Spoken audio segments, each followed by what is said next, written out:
However, the story will never be complete. Hello, Bashar. And to you, good day. I was not expecting to be chosen. Another unexpected surprise. I didn't know who you were 2 months ago. Didn't know who you were 2 months ago. So we have that in common. Yeah. I went to a retreat in Mount Shasta. Yes. Which is where I'm from. Was that fun? It was fun. All right. And I had some awakenings and realizations. All right. The reason I'm in Sedona was for a ayahuasca retreat. Oh, all right. How exciting. Ayahuasca. Oh, all right. You said that. Yes, I know. So, there's a few questions I have. Yes. It felt like I entered into God's consciousness, the core of it. I had like a violent nirvana. Violent nirvana. That's all I can do. How exciting. Yeah. I died and I resurrected. In a sense, yes. You became aware of the fact that you die and resurrect billions of times a second. Yeah. It hurt.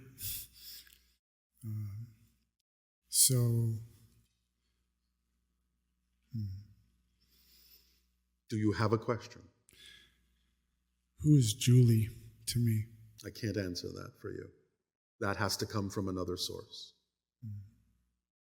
What about Jesus? I cannot answer those names for you. This has to come from another source. This entire category of question is not my job. It belongs to someone else who will give you that information. So I have a spirit guide, Yes, you do. permission slip. His name is Raven Feather, Washitawa, and he's been guiding me along this journey. It is far more likely that the answers to those questions will come from that guide, or at least some experience you will have with the teacher that you've already named from the earth. Anything else? I feel called to move here and sell my house. I don't really have much of a direction. I'm just following the flow. All right. If you are taking action on something that is representative of your passion, then take the action without any assumption that it has to necessarily come to fruition. It might, but it might not.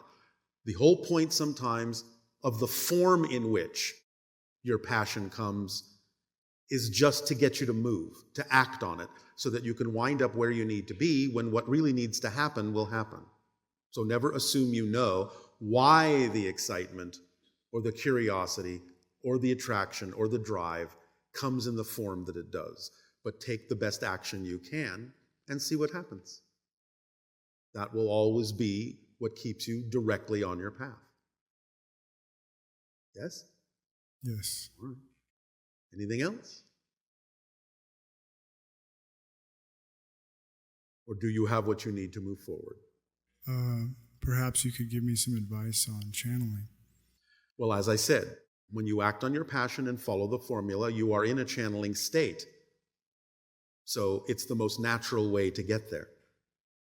It is an actual brainwave state called gamma, between 40 and 100 cycles per second, 40 and 100 hertz. When you follow your passion, you automatically go into the gamma range, into the channeling frequency. So following the formula of acting on your passion every moment that you can, taking it as far as you can, doing the best you can to act on it with absolutely zero insistence or assumption as to what the outcome ought to be, and staying in a positive state no matter what manifests, is the formula that will keep you in the channeling state. It's that simple. We render it down into this instruction manual. Just follow the instruction, and you will remain in the channeling state. Yes? Yes. Does that help? Yes. Anything else? I've been told I'm special or powerful and You are all special and powerful. true. So that is true. You are special and powerful like everyone. So all you have to do is act like it to know that you are. That helps. All right. Then we thank you. Thank you.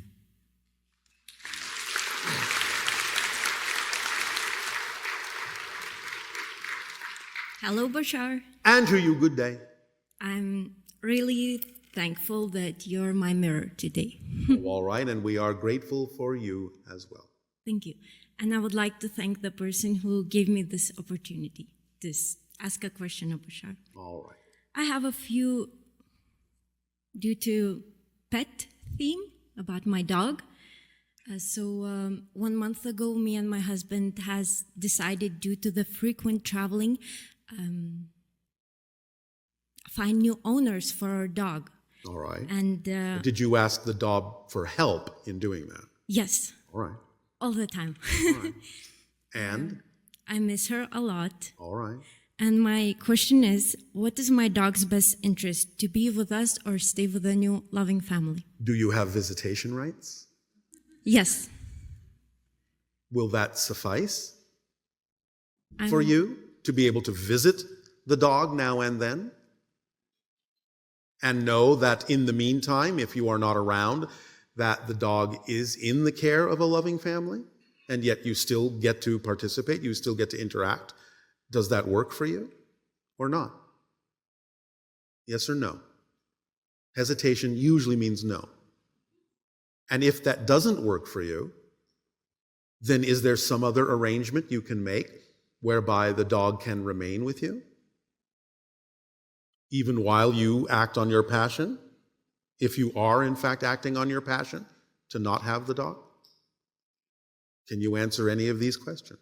Yes. So I think I should speak not with you, but with new owners. Yes. Yes. So, That might be a wise thing to do. yes. If I may, the next question. One time my husband said that I might like something inside me because I miss my dog. Is that true? Not necessarily. It can be true, but not necessarily. That's why I've asked you to determine within yourself whether or not having the dog or not having the dog is actually true for you. Because if it isn't true for you, that the dog is somewhere else, then you will feel it perhaps as a lack, because it might be telling you that the dog ought to be with you. But you have to determine that for yourself by figuring all this out in the way that I've described it to you. You may have to figure out a way of changing your lifestyle that is more compatible with having the dog, if that is really what is representative of your passion.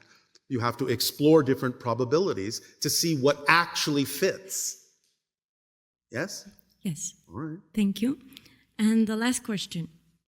It's very important to me. Oh, all right. So I'm paying when strict attention. Yes. When I'm holding my dog, who gets the idea first of rubbing the belly? She sends it to my head, or because I enjoy rubbing the belly, she allows me to do it? Are you asking which came first, the Yes. chicken or the egg? Yeah. But in a new and wholly unique way? Which comes first, the dog telling me to rub its belly or me thinking I should rub its belly? Yes. I'm going to ask you a question in return. Why is it important to know whether one came first or not? Can't they both simply simultaneously exist at the same time? Okay. Can't cause and effect be one moment instead of two? So we both. Can't you just be so vibrationally in tune that the asking and the knowing and the doing are all simply one action? And you don't have to break it apart into, well, who asked first? Who cares as long as the belly's getting rubbed? Yeah. Yeah. That is very true. I'm very happy for this interaction. Thank you so much. Thank you.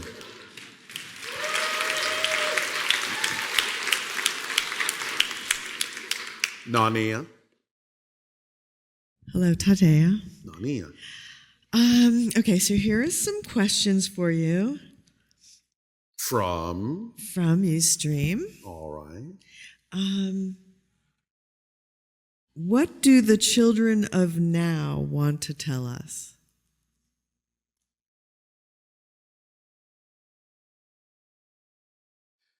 First of all, we sense that the person that asked that question knows the answer very well. Obviously, the children of now are teaching many things to the so-called adults who need to understand in some ways, not every way, but in some ways, how to think more like children, how to be their childlike self that is open to more of creation, so that the imagination can ignite and they can become creative in the ways in which they create space and experiences for children to learn what they need to learn to exist as physical beings. So it takes the idea of an adult becoming a creative child in a way that will allow the child to grow into a creative adult. Okay, thank you. Yes. When a person starts to follow the formula and they start having an overwhelming amount of opportunity come their way. Well, it won't be overwhelming. It will be exactly correct when they follow the formula. Following the formula cannot create an overwhelm. So what does that mean if the person is feeling overwhelmed? Then by they're all not the- exactly following the formula. They must be off kilter from the formula somehow. Because again, remember, one of the tools in the kit is the organizing principle of synchronicity. And therefore, if you're actually truly allowing it to do the organizing, you won't feel overwhelmed because things will only be presented to you in the order and with the timing required for the accomplishment of those things. You won't be given more than the moment requires if you're actually following the formula. And is also an idea of just do what appears to be the next most exciting thing instead of, just weigh it out. And if there's not that much of a difference between one or the other, then it doesn't really matter which one you choose. Correct, because if there actually needs to be a difference, choosing the one that isn't correct for you, synchronicity, again, as the organizing principle, will turn you around to the one that is correct. That's what we mean by organizing principle. It won't let you go astray if you're willing to listen to it. Okay. So, someone who is feeling overwhelmed has a slight misunderstanding of how they're using the formula. Something is a little off kilter, or a negative belief is being revealed to them that they need to deal with, but they're not dealing with it.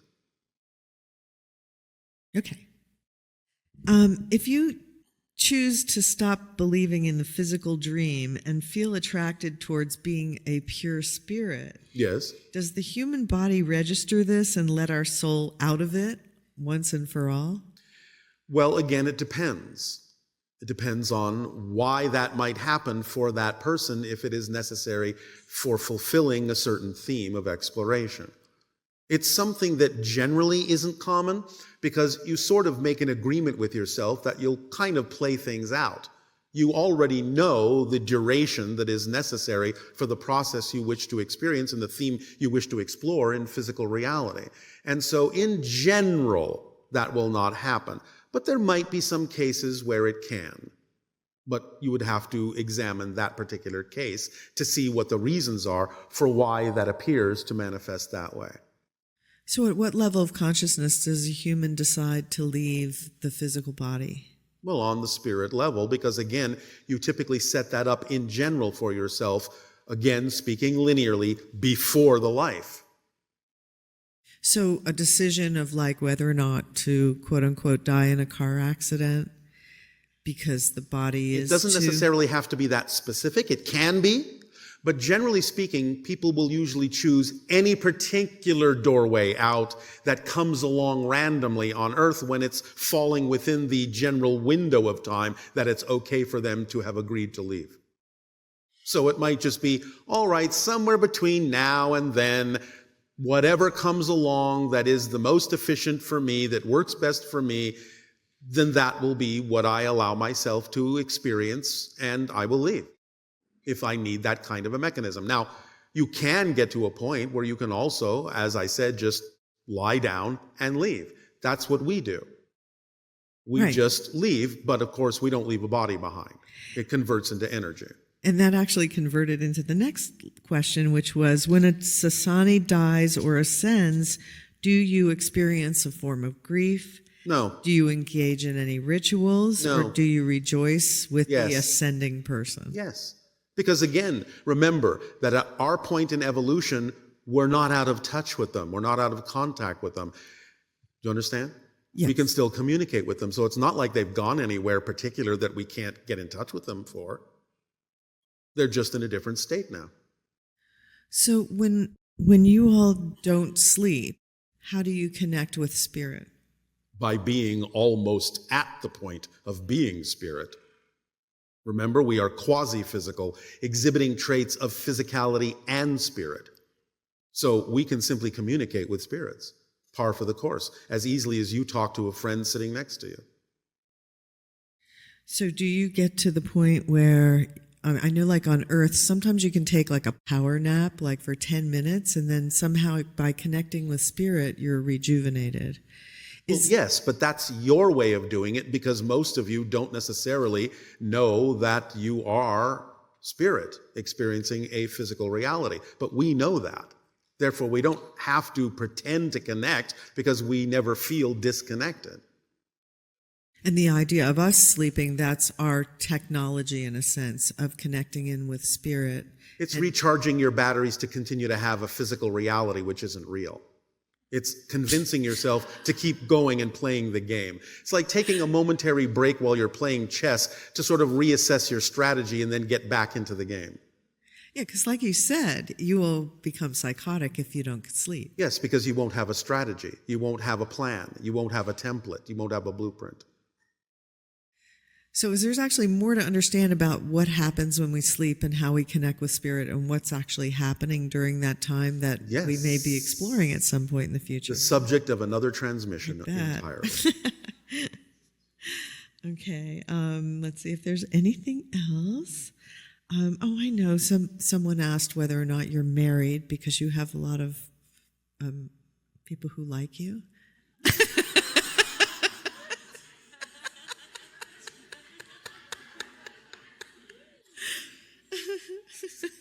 Was that a question? That was a question that came from someone. Everyone in our society, in a sense, is in a single marriage to each other. And we are in a marriage with all of you already in the service that we provide for you. And the reflections and the information that we share with you is a form of marriage. But we don't have the rituals that you have on your planet, for they are unnecessary. Well, on that note, Is it time for your break? it is. Then please take a short break. We will resume this transmission for your holotope meditation to crystallize in the idea of children of the future.